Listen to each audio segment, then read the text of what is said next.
Hi, I'm Suzy Zail, ex-lawyer, now writer living in Melbourne, Australia, and the author of INKFLOWER. I'm also the daughter of a Holocaust survivor, which I think explains a lot about the book, which is about a 16-year-old girl who finds out that her father is dying and has a story he's never told about his time in Auschwitz. I won't ruin the ending, save to say it's a book about identity, acceptance, kindness, and ultimately learning how to be vulnerable and let people in.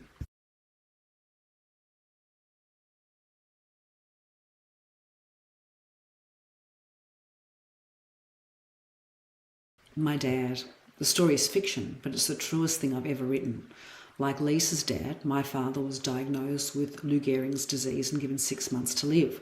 Like Lisa's dad, my dad sat us down and finally told us his Holocaust secret. I was 30 at the time, and he never talked about the war, and he'd covered over his number with a tattoo of a flower, hence the title INKFLOWER.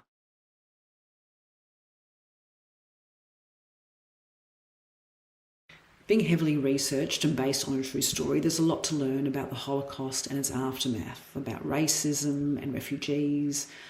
In relation to Lou Gehrig's, there are themes of family relationships and courage, loss and grief. And of course, hope and love are threaded throughout the book. I really wanted to create something healing, something kids could take forward into their lives, a book that encourages tolerance and owning and loving who you are. And then there's all the lessons that my father taught me in his last years, lessons like small acts of kindness can be hugely powerful, and sharing your fears shrinks them. Lessons like celebrate today, which my father did every day, and now is the time to start being the person you want to be.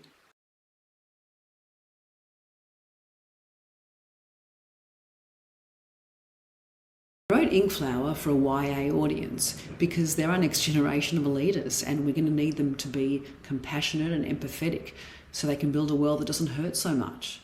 I wanted them to understand that though the world can be a frightening place for some, they're capable of great things and they can help in big and small ways. And I know my books aren't going to change the world, but maybe there's a small chance that it might spark the brain of a kid who will.